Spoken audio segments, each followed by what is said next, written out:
요즘 세상을 보면 정말 흥미롭고 놀라운 일들이 많죠. 기술 혁신, 문화 변화, 그리고 개인적인 삶의 다양한 선택들까지. 그런데 최근에 일론 머스크와 샘 알트만과 관련된 두 가지 이야기가 화제가 되었어요. 먼저 일론 머스크는 13번째 아이에 이어 14번째 아이의 존재를 발표했는데요. 이게 불과 2주 만에 일어난 일이었죠. 그리고 샘 알트만은 동성애자로서 대리모를 통해 아이를 낳았다고 공개적으로 발표했어요. 사실 이런 이야기를 들으면 많은 사람들은 여러 가지 생각이 들 거예요. 그런데 이런 이야기들이 한국에서 일어났다면 어땠을까요? 아마 인터넷 커뮤니티와 뉴스 댓글 창이 난리가 났을 거예요. 비난과 욕설이 쏟아졌을 가능성이 높죠. 그런데 미국에서는 큰 논란 없이 비교적 평온하게 넘어가는 분위기예요. 왜 이런 차이가 있을까요?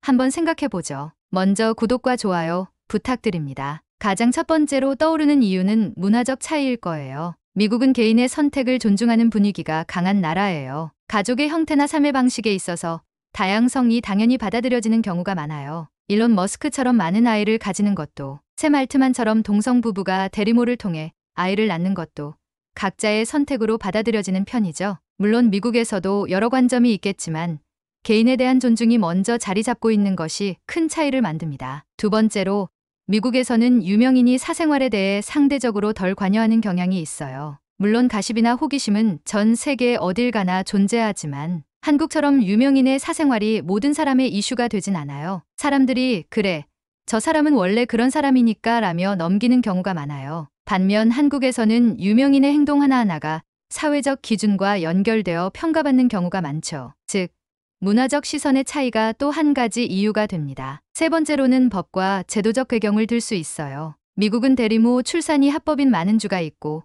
꽤 일반적인 절차로 자리 잡혀 있어요. 샘 알트만이 대리모를 통해 아이를 가졌다는 발표도 법적으로 전혀 문제가 없는 상황에서 나온 것이죠. 반면 한국은 대리모가 불법이잖아요. 그러다 보니 같은 일이 일어났더라도 법적인 논란이 추가되며 큰 이슈로 번지기 쉬운 구조인 거죠. 네 번째는 종교적이고 전통적인 가치관의 차이일 거예요. 한국은 전통적으로 보수적인 가족 중심의 사회 구조를 가지고 있어요. 결혼을 하고 아이를 낳아 기르는 전형적인 가족의 모습이 여전히 강하게 남아있죠. 그래서 가족에 대한 새로운 형태나 방식에 대해 많은 사람들이 쉽게 익숙해지지 못합니다. 반면에 미국은 종교적, 인종적, 성적 다양성을 오래전부터 경험해왔고 이제는 이를 자연스럽게 받아들이는 단계로 진입한 상태예요. 마지막으로 미디어와 대중의 반응 방식도 차이가 있어요. 한국에서는 미디어가 특정 사건을 보도할 때 굉장히 극단적으로 다루는 경우가 많다고 느껴질 때가 있어요. 어떤 사건이든 한국에서는 좋든 나쁘든 사람들의 강한 감정적 반응을 자극하는데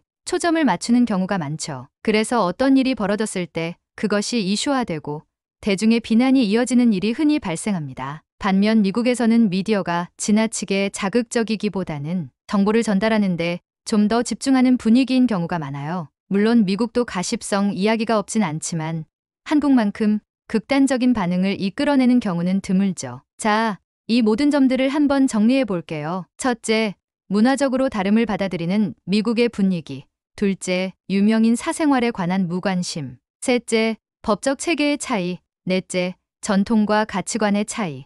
그리고 다섯째, 미디어와 대중의 반응 방식의 차이가 있어요. 결국 한국과 미국의 사회적 분위기와 가치관의 차이가 이러한 문제에 대한 대중의 반응을 상당히 다르게 만든다는 거죠. 한국에서도 점점 다양성을 받아들이는 문화가 형성되겠지만 아직까지는 그런 변화가 자리 잡는 과정에 있다고 볼 수 있어요. 그러니 이런 변화에는 시간이 필요하잖아요. 한국도 분명 점차 다양한 관점을 존중하고 받아들이는 방향으로 나아가고 있어요. 예전에는 상상도 못했을 일들이 이제는 조금씩 자연스럽게 여겨지고 있고요. 하지만 여전히 전통적인 시각이나 고정관념에서 벗어나기 어려운 부분이 있다는 것도 사실이죠. 어쩌면 이런 차이 하나하나가 각 나라의 독특한 문화와 시스템을 보여주는 거겠죠. 중요한 건 다양한 선택과 방식을 존중하는 태도를 키워가는 거예요. 다른 나라와 비교하기보다는 우리도 변화의 흐름 속에 서 있다는 걸 기억하고 더 나은 사회를 만들어가는데 앞장서 보면 어떨까요?